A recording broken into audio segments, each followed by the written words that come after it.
1절로 3절에 있는 말씀 한번 읽겠습니다. 1절로 3절 욥기 31장 1절로 3절입니다. 시작. 내가 내 눈과 약속하였나니 어찌 처녀에게 주목하랴. 그리하면 위에 계신 하나님께서 내리시는 분깃이 무엇이겠으며 높은 곳의 전능자께서 주시는 기업이 무엇이겠느냐. 불의한 자에게는 환난이 아니겠느냐. 행악자에게는 불행이 아니겠느냐. 욥은 자신의 목동 개보다 못한 사람들로부터 비웃음을 당하고 있다라고 말했습니다. 욥이 복과 광명을 바라면서 여러 가지 선행을 행했지만은 자신에게는 오히려 저주와 흑암이 되었다라고 이야기를 합니다. 하나님조차도 자신에게 복을 내리기보다는 자기가 올바른 걸 행하고 그리고 광명을 바라보면서 행했던 것들, 그런 것들을 보시면서 자기에게 복을 주셔야 되는데 오히려 고통을 주셨다는 거예요. 그런 것들을 보면은 하나님께서 세상을 잘못 인도하고 계신 것 아닌가. 세상을 심판하시는 하나님께서 어떻게 올바른 삶을 살고 있는 나를 이렇게 징계하실 수가 있는가. 하나님이 세상을 그리고 나를 오해하고 계신 것 아닌가, 잘못하고 계신 것 아닌가라고 하나님을 향하여서 원망하고 호소하는 것을 볼 수 있습니다. 그래서 욥은 자신이 얼마나 의로운지 하나님도 모르는 것 같은데 제가 이야기해 드릴게요 이러면서 이야기를 시작을 합니다.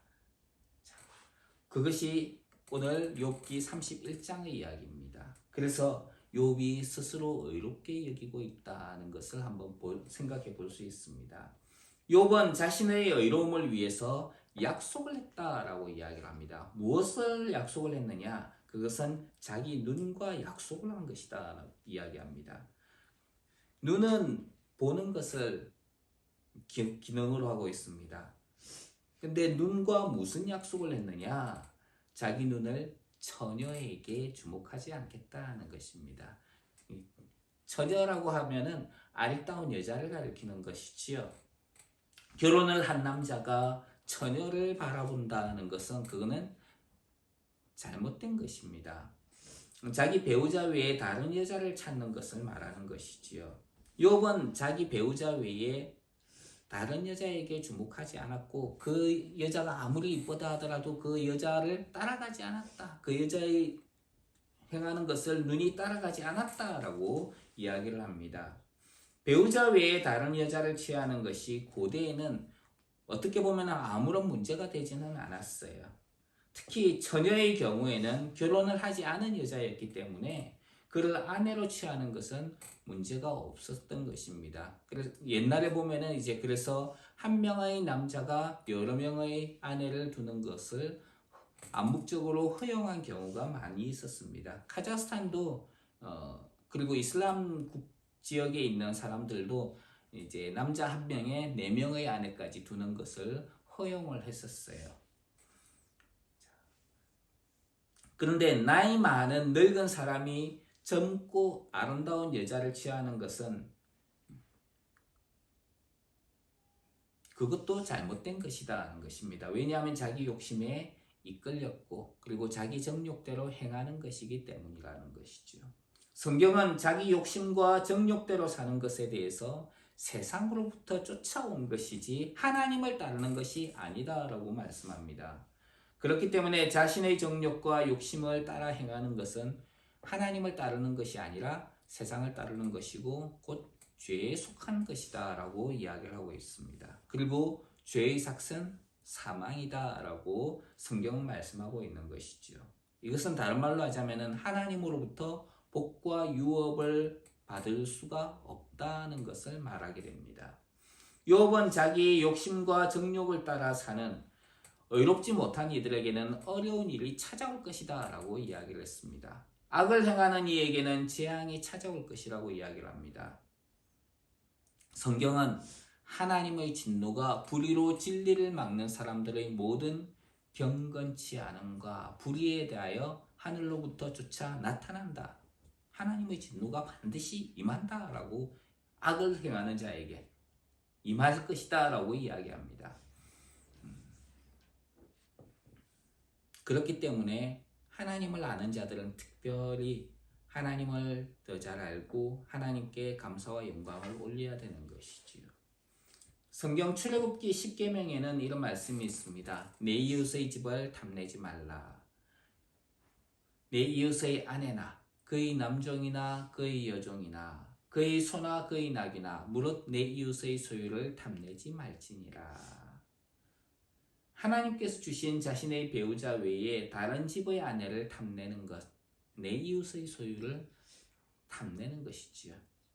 주님께서는 마음에 품은 것이 있다면 그것을 행한 것과 똑같이 여기는 것을 볼 수 있습니다. 그러니까 누군가에게 대해서 미워하는 마음이 있다면 그것은 형제를 살인한 것과 마찬가지다라고 이야기를 합니다. 여자를 보고 음욕을 품는 마음이 있다면 이미 간음한 것이다라고 이야기를 합니다. 성경 말라기서에서는 이런 이야기를 하고 있어요. 여호와는 영이 유여하실지라도 오직 하나를 짓지 아니하셨느냐? 어찌하여 하나만 지으셨느냐? 이는 경건한 자손을 얻고자 하심이라. 하나님에게는 영이 아주 많이 있다는 거예요. 유여하실지라도 영이 많이 있지만은 하나님은 하나만 지으셨다. 너에게 짝으로 주신 존재는 하나다 하는 거예요. 왜 하나를만 주셨느냐? 둘 사이에서 경건한 자손을 얻도록 하기 위해서다 라고 이야기를 합니다. 하나님께서 한 남자와 한 여자를 만드신 것은 경건한 가정을 이루도록 하기 위해서다 하는 거예요.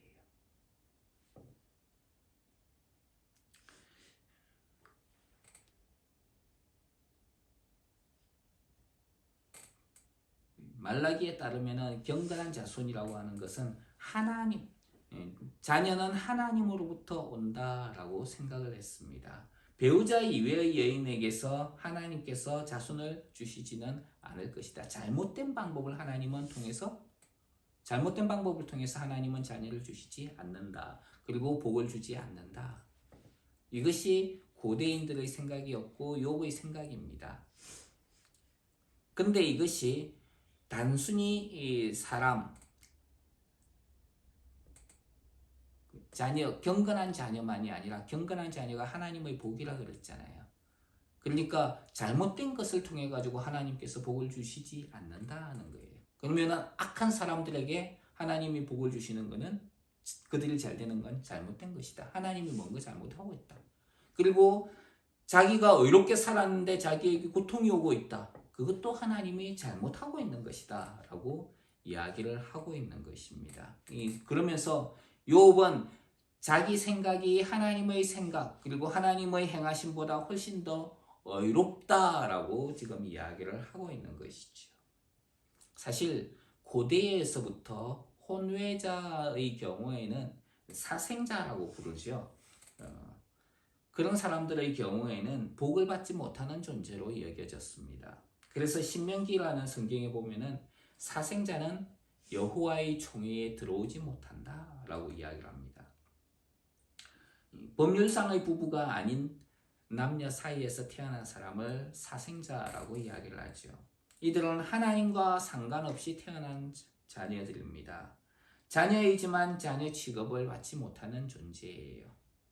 그래서 경건하지 못한 사람들이 하나님의 총회에 들어오지 못하도록 하심으로써 하나님의 백성의 경건함을 유지하도록 하셨던 것입니다. 성경에서 아브라함이나 야곱의 경우에 여러 명의 아내를 둔 것을 볼 수 있습니다. 하지만 이것이 하나님의 창조와 가정의 원리는 아닙니다. 창세기 2장 24절에 보면은 이러므로 남자가 부모를 떠나 그 아내와 연합하여 둘이 한 몸을 이룰지로다 라고 말씀하고 있는데, 여기서 남자가 부모를 떠나 아내와 연합한다라고 할 때에 여러 명의 남자들이나 여러 명의 여자들이라는 단어를 사용하지 않았다는 거예요. 모두 단수를 사용하고 있습니다. 한 남자와 한 여자를 가리키고 있다는 것이지요. 그런 측면에서 아브라함과 야곱과 많은 구약의 사람들이 자기의 아내 외에 또 다른 많은 아내를 두었지만은 그것이 올바르다라고 할 수는 없는 것이죠. 오히려 성경은 그리스도인 지도자들을 세울 때에 한 아내의 남편을 세우라라고 이야기를 합니다. 즉, 한 아내와 한 남편, 경건한 가정을 세우라라고 이야기를 하고 있는 것이죠. 이를 통해 가지고 우리가 가정이라고 하는 것이, 하나님의 가정이라고 하는 것이 올바로 세워지게 되는 기초가 되는 것을 볼 수가 있습니다. 욥은 하나님께서 내 생각보다 못하신 것 같아 라고 하면서 자기 생각이 하나님의 행하심보다 더 뛰어나다는 것을 계속해서 강조를 합니다. 4절로 6절에 있는 말씀 한번 읽겠습니다. 시작. 그가 내 길을 살피지 아니하시느냐, 내 걸음을 다 세지 아니하시느냐. 만일 내가 허위와 함께 동행하고 내 발이 속임수에 빨랐다면 하나님께서 나를 공평한 저울에 달아보시고 그가 나의 온전함을 아시기를 바라노라. 욥은 하나님께서 자신의 길을 살피시고 또 모든 것을 알고 계신다라고 말합니다. 하나님께서 욥의 하나하나 모두를 알고 계신데 왜 나에게 이런 일이 생기는 것입니까? 자기는 의로운데 왜 하나님이 나에게 이런 고통을 주시는 것입니까? 하면서 항변하기 시작합니다. 그래서 자신의 의로움에 대해 지금부터 하고 이야기를 할 것인데 그것이 거짓말이 아닙니다. 하나님 똑똑히 잘 들으세요 라고 이야기를 하기 시작합니다. 자, 그래서 여기 5절에 보면은 내가 허위와 함께 동행하고 내 발이 속임수에 빨랐다 라고 이야기를 하지요. 이것은 사실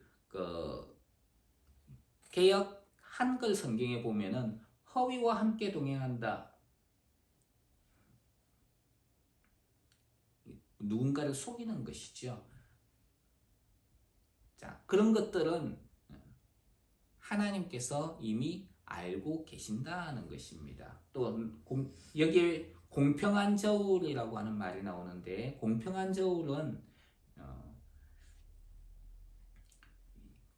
저울추를 가지고 옛날에는 저울추를 가지고 무게를 쟀습니다. 그런데 저울추가 정확한 무게를 드러내지 않고 그것을 속이는 경우가 있었어요.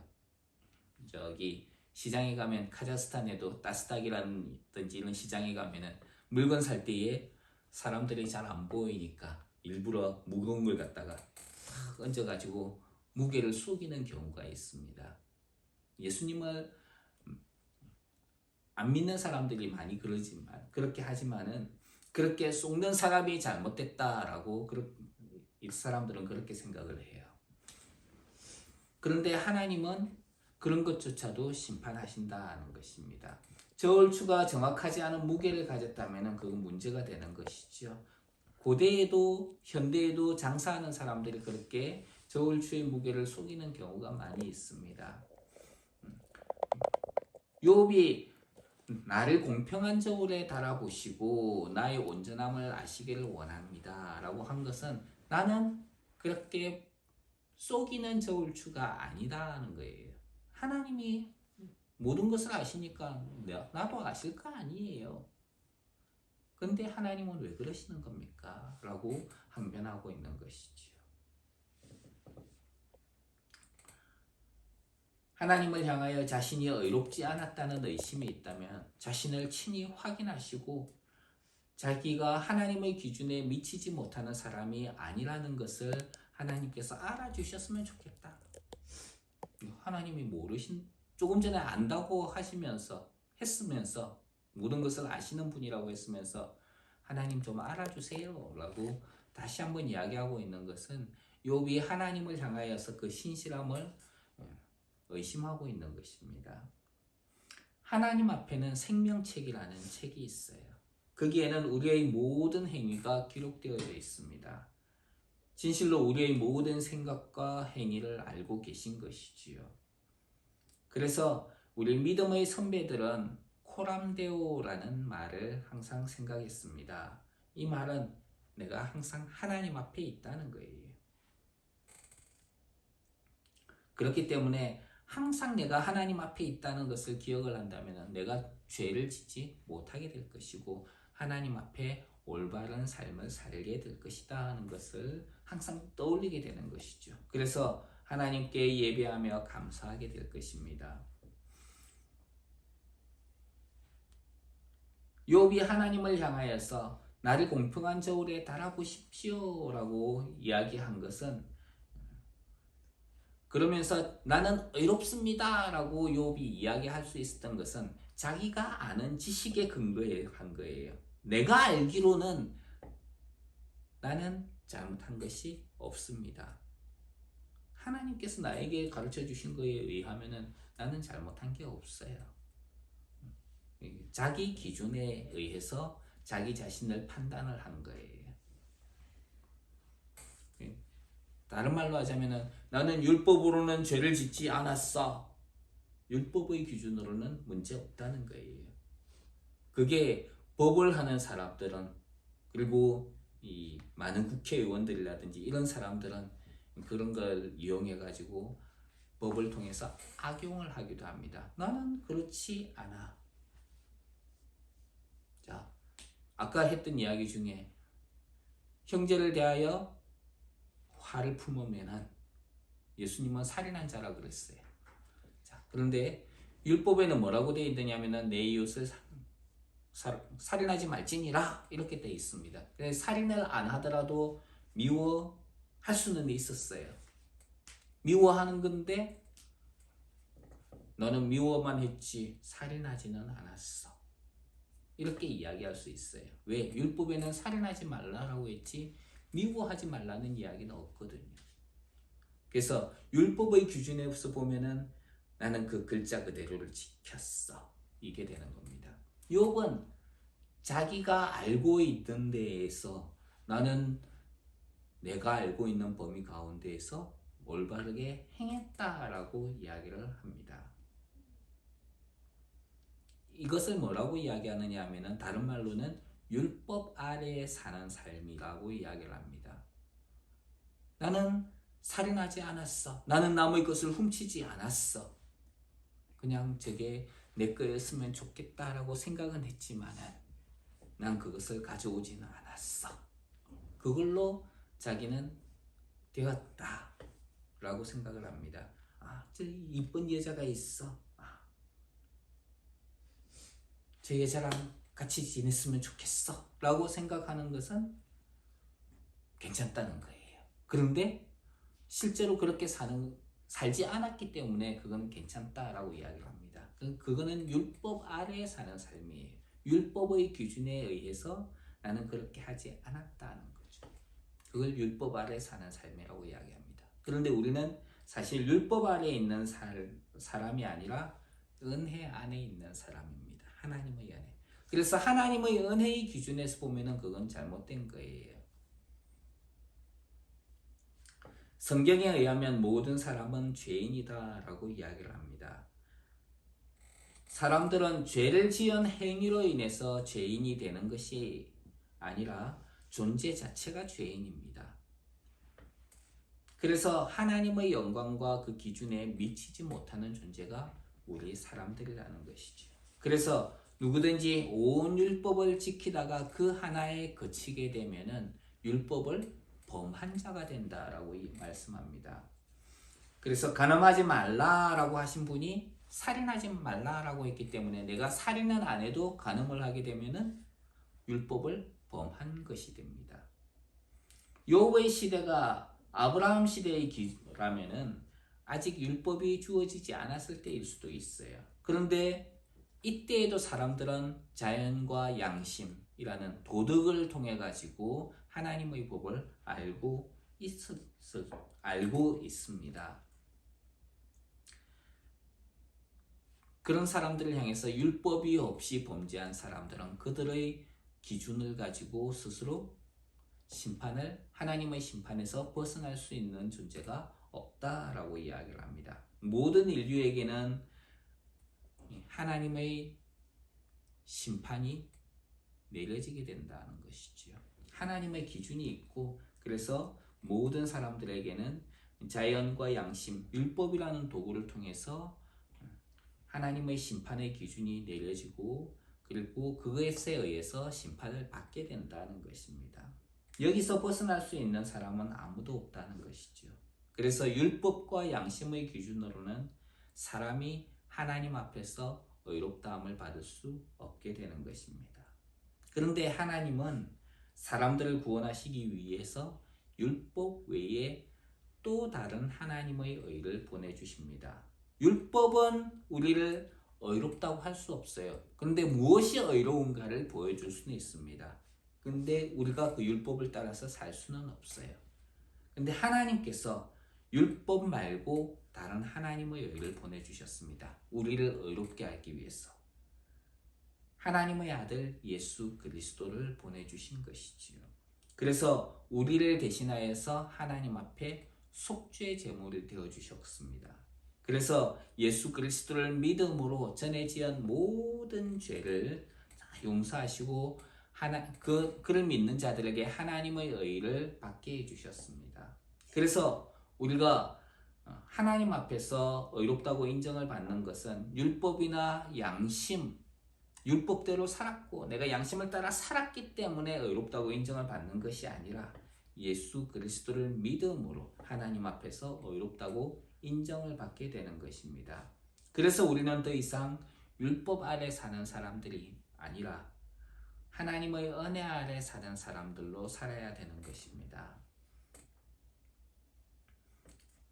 그래서 우리가 율법 아래서 사는 사람이 아닌 하나님의 은혜 가운데서 살아가는 저와 여러분이 되시길 주님 이름으로 축원합니다. 자, 우리 7절 8절 말씀 같이 읽겠습니다. 7절과 8절 시작. 만일 내 걸음이 길에서 떠났거나 내 마음이 내 눈을 따랐거나 내 손에 들어온 것이 묻었다면 내가 심은 것을 타인이 먹으며 나의 소출이 뿌리째 뽑히기를 바라노라. 자신의 걸음이 길에서 떠났다는 것은 길이 아닌 다른 것을 행했다는 거예요.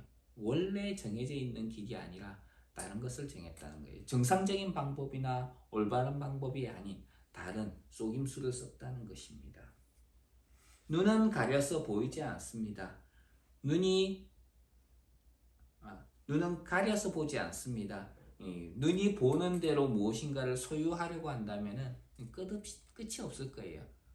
여러분들 쇼핑센터 가가지고 보면서 여기 있는 거 다 주세요. 자, 그러면은 그걸 뭐라고 이야기합니까? 그걸 안목의 정욕이라고 이야기합니다. 손에 들어온 것이 묻었다는 것은 손으로 악을 행하는 것입니다. 욥은 자신이 이런 악한 것을 행하지 않았다라고 이야기합니다. 만약에 그런 악한 것을 했다면은 다른 사람이 내 걸 가져가도 마땅하다라고 이야기를 하는 것이지요. 9절로 12절에 있는 말씀 한번 읽겠습니다. 시작. 만일 내 마음이 여인에게 유혹되어 이웃의 문을 엿보아 문에서 숨어 기다렸다면 내 아내가 타인의 맷돌을 돌리며 타인과 더불어 동침하기를 바라노라. 그것은 참으로 음란한 일이니 재판에 회부할 죄악이요 멸망하도록 살은 부르니 나의 모든 소출을 뿌리째 뽑기를 바라노라. 여인에게 유혹되어 이웃의 문을 엿보아 기다렸다는 것은 그 남편이 없어지도록 없는 틈을 타가지고 여인은 탐하려고 하는 것입니다. 성경은 남자가 유부녀와 통간함을 보거든 그 통간한 남자와 그 여자를 둘 다 죽여서 이스라엘 중에서 악을 제하라 라고 이야기를 합니다. 또 간음하지 말라라는 말을 했지만 예수님은 이렇게 이야기하셨어요. 간음하지 말라라고 하셨지만은 여자를 보고 음욕을 품는 자마다 마음에 이미 간음하였다라고 이야기를 합니다. 욥은 성적인 음란이나 배우자와의 관계에 있어서도 하나님 앞에 잘못을 저지르지 않았다라고 이야기를 하는 것이죠. 만약에 그랬다면은 자기 아내가 타인의 맷돌을 돌리고 그리고 타인과 더불어 동침하게 될 것이다. 이렇게 이야기를 합니다. 이것은 다른 사람에게 자신의 아내를 빼앗기고 아내가 종으로 사로잡히는 것을 이야기하는 것이지요.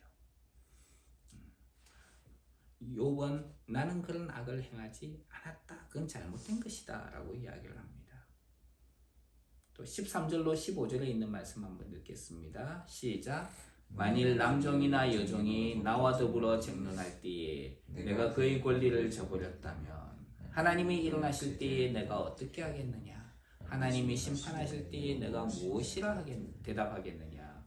나를 태 속에 만드시니가 그도 만들지 아니하셨느냐? 우리를 뱃속에 지으시니가 한 분이 아니시냐? 고대에도 주인은 종을 대할 때에 그의 인격을 존중해주고 돌보아야 했습니다. 물론 악한 주인이 있어가지고 종을 괴롭히는 경우도 있었지만은 대체적으로 주인은 종을 책임을 지어야 됐어요. 그래서 희년이 되거나 스스로 성장할 수 있을 때에 그 종이 나간다 그러면은 그냥 보내는 것이 아니라 많은 것을 주어서 가지고 나가도록 했습니다. 종이 주인이 베푸는 그 은혜를 보고 난 그 주인을 떠나지 않을 거야. 그래서 희년이 되어서 나갈 수 있을 때에도 난 나가지 않겠어요. 난 내 주인이 좋으니까 난 주인과 함께 있겠습니다. 라고 거부할 수도 있었어요. 욥은 자신의 집에 있는 종을 대할 때마다 하나님을 두려워하는 마음으로 자신과 똑같이 대했다라고 이야기를 합니다. 만약에 그렇지 않았다면 하나님께서 심판하실 때 내가 하나님 앞에 무슨 말을 할 수 있겠느냐 이렇게 이야기를 하는 것이죠. 그를 지으신 분이 나도 짓지 않았느냐. 그래서 나는 사람들을 대할 때 심지어 집에 있는 종을 대할 때조차라도 나는 그를 하나의 인격체로서 존중해주며 대했다라고 이야기합니다. 오늘날 한국 사회라든지 보면은 특히 한국 사회의 경우에는 외국인 노동자들에 대해 가지고 아무렇게 그리고 함부로 대하는 것들을 볼 수 있습니다. 외국에서 왔다 그래가지고 자기보다 못 사는 나라에서 왔다 그래가지고 그 사람들을 계속 착취하는 거예요. 월급도 주지 않고 아침부터 저녁까지 그리고 또 밤샘 작업을 하고 그렇게 사람들이 막 하다가 보면 지쳐 쓰러질 거 아니에요. 그러면은 그 사람을 갖다가 병원에 데려가야 되는데 병원에 데려가지도 않고 오히려 신고를 한다든지 악한 짓을 하는 거예요. 그런 것은 똑같은 인간으로 그 사람을 대하는 것이 아니라 정말 악한 일입니다. 다른 사람을 그렇게 고용했다면 올바른 대가를 주어야 되는 것이지요. 그래서 하나님 앞에서 사업하는 사람들은 이런 것들을 잘 기억하고 똑같이 동일한 대우를 해주는 것이 마땅한 것입니다. 자, 16절로 18절에 있는 말씀 읽겠습니다. 시작. 내가 언제 가난한 자의 소원을 막았거나 과부의 눈으로 하여금 실망하게 하였던가. 나만 혼자 내 떡덩이를 먹고 그 아이에게 그 조각을 먹이지 아니하였던가. 실상은 내가 젊었을 때부터 그와 기르기를 그의 아비처럼 하였으며 내가 어렸을 때부터 과부를 인도하였노라. 욥은 가난한 자의 소원을 막지 않았다라고 이야기합니다. 구걸하는 것이 있을 때에 긍휼을 베풀었고 혼자 떡덩이를 먹지 않았다라고 이야기를 합니다. 먹을 것이 있을 때에 가난한 사람들에게 나누어 주었다는 것이지요. 욥은 그렇게 이기적인 삶을 살지 않았고 다른 사람을 배려해주는 삶을 살았다라고 이야기를 합니다. 또 19절부터 23절에 있는 말씀 읽겠습니다. 시작. 만일 내가 사람이 의복이 없이 죽어가는 것이나 가난한 자가 덮을 것이 없는 것을 못 본 채 하였다면 만일 나의 양털로 그의 몸을 따뜻하게 입혔어 그의 허리가 나를 위하여 복을 빌게 하지 아니하였다면 만일 나를 도와주는 자가 성문에 있음을 보고 내가 주먹을 들어 고아를 향해 휘둘렀다면 내 팔이 어깨에서 어깨뼈에서 부러지고 내 팔뼈가 그 자리에서 부스러지기를 바라노라. 나는 하나님의 재앙을 심히 두려워하고 그의 위험으로 말미암아 그런 일을 할 수 없느니라. 욥은 다른 사람들에게 친절하게 베풀어 주었는데 그것이 왜냐하면은 하나님의 재앙, 하나님의 심판을 두려워하는 마음이 있었기 때문에 그렇게 했다라고 이야기를 합니다. 여기에서 이제 다른 사람의 도움을 받으면서 다른 이들을 불쌍하게 여기는 것을 멈추고 악한 행동을 했다면 그 보응을 달게 받을 것이다 라고 욥은 이야기를 합니다. 성문은 재판이 일어나는 곳이기도 합니다. 그런데 재판 자리에서 자신을 옹호해주는 사람이 있어가지고 혹은 편을 먹어가지고 가난한 사람, 힘없는 그 사람을 내가 괴롭혀야겠다. 악한 마음을 먹고 편을 먹어서 그 사람을 압제한다든지 이런 일을 하지도 않았다라고 이야기합니다. 자신이 하나님을 경외하는 삶을 살고 있기 때문에 차마 그런 일은 할 수 없다라고 이야기하는 것이지요. 24절로 28절에 있는 말씀 읽겠습니다. 시작. 만일 내가 내 소망을 금에다 두고 순금에게 너는 내 의뢰하는 바라 하였다면 만일 재물의 풍부함과 손으로 얻은 것이 많음으로 기뻐하였다면 만일 해가 빛남과 달이 밝게 뜬 것을 보고 내 마음이 슬며시 유혹되어 내 손에 입 맞추었다면 그것도 재판에 회부할 죄악이니 내가 그리하였으면 위에 계신 하나님을 속이는 것이리라. 욥은 세상의 재물에 관심을 두지 않았다라고 이야기합니다. 또 26절부터 보면은 해가 빛나고 달이 밝게 뜬 것을 보고 내 마음이 유혹이 되었다. 그래서 손에 입을 맞추었다는 것은 고대의 해와 달을 숭배하던 우상 숭배의 모습 가운데 하나입니다. 그러니까 욥은 나는 재물을 숭배하지도 않았고 우상 숭배하지도 않았다. 그것은 하나님을 속이던 행위이기 때문이다 라고 이야기를 합니다. 또 29절로 30절에 있는 말씀 읽겠습니다. 시작. 내가 언제 나를 미워하는 자의 멸망을 기뻐하고 그가 재난 당함으로 즐거워하였던가. 실상은 나는 그가 죽기를 구하는 말로 그의 생명을 저주하여 내 입이 범죄하게 하지 아니하였노라. 욥은 말을 할 때에도 심지어 대적이 어려움을 당해 자기에게 어려움을 준 대적이 있다고 하더라도 그 사람 죽어버렸으면 좋겠어 이런 식으로 말하지 않았다는 거예요. 우리가 말을 할 때에도 함부로 말하지 않아야 되는 것을 생각하게 됩니다. 31절 32절 시작. 내 장막 사람들은 주인의 고기에 배부르지 않은 자가 어디 있느냐 하지 아니하였느니까.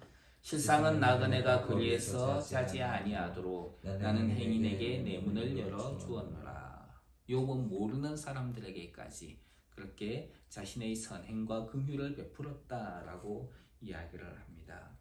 33절 34절 내가 언제 다른 사람처럼 내 악행을 숨긴 일이 있거나 나의 죄악을 나의 품에 감추었으며 내가 언제 큰 무리와 여러 종족의 수모가 두려워서 대문 밖으로 나가지 못하고 잠잠하였던가. 욥은 수치되는 일을 행하지 않았다는 거예요. 그래서 사람들 앞에서 내가 부끄러움을 당할까봐 밖에 나가지 못하겠다. 이런 마음을 가진 적도 없다라고 이야기합니다. 그러니까 욥은 자신이 당당하다라고 이야기를 하는 것이지요. 35절로 37절입니다.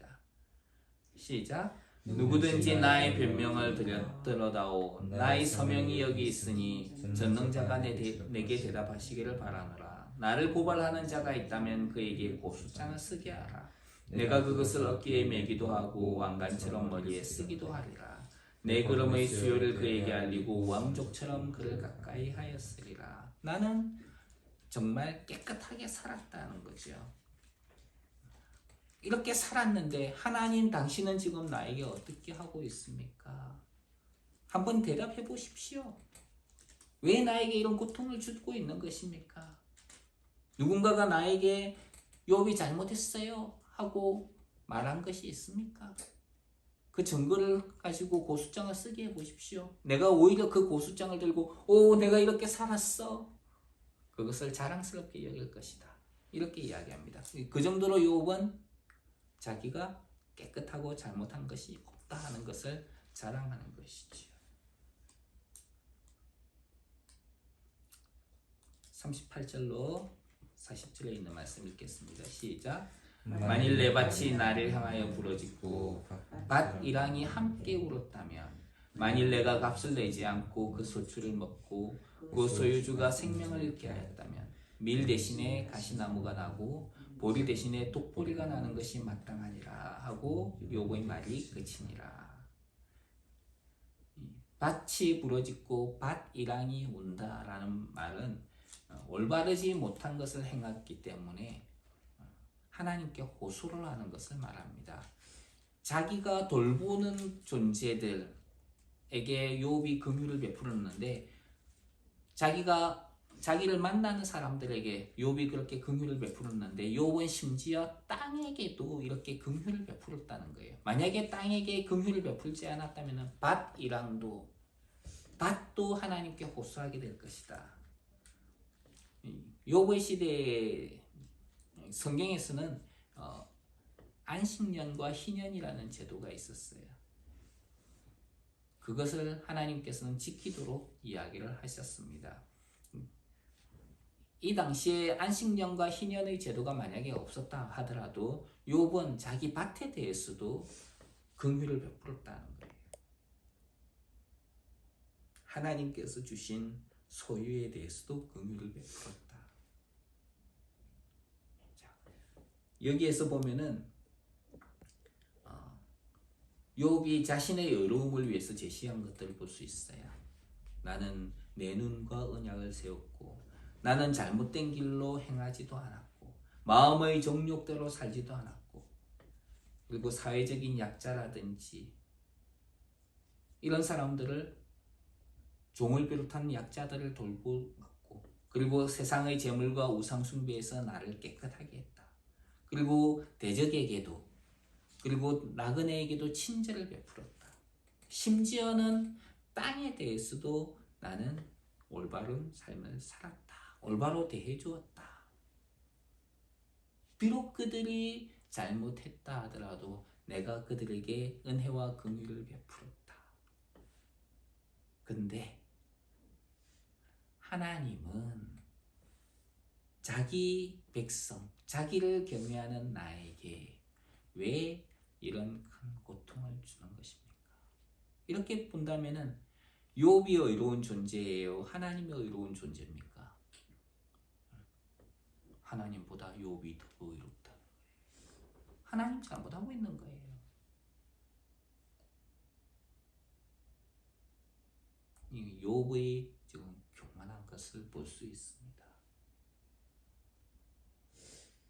예수님은 너희의 의가 서기관과 바리새인보다 낫지 못하면 결단코 천국에 들어가지 못한다라고 이야기합니다.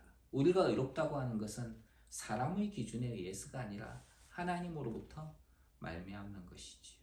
옳다 인정함을 받는 자는 자기를 칭찬하는 자가 아니요 주께서 칭찬하시는 자다라고 이야기합니다. 또 너희가 그 은혜를 인하여 믿음으로 말미암아 구원을 얻었다. 이것이 너희에게서 난 것이 아니요 너희의 행위 때문이 아니다. 하나님이 자랑하지 못하도록 오직 믿음으로 의롭다함을 받도록 하셨다라고 이야기합니다. 우리의 행위로 하나님 앞에 내가 의롭습니다 라고 이야기할 수 있는 존재는 없어요. 하나님은 예수 그리스도를 믿는 사람을 의롭다고 인정해 주십니다. 주님 오셨을 때에 내 의를 드러내는 것이 아니라 주님의 의를 드러내고, 그리고 주님으로부터 잘했다고 칭찬과 인정을 받는 하나님의 사람으로 살기를 주님 이름으로 축원합니다. 기도하겠습니다. 하나님, 우리가 내가 무엇인가를 했다고 하나님 앞에 자랑한 것이 아니라 하나님의 앞에서 겸손하고 또 주님 오셨을 때에 주님으로부터 잘했다 칭찬받는 그런 믿음의 사람으로 살아가게 하옵소서. 예수님 이름으로 기도합니다.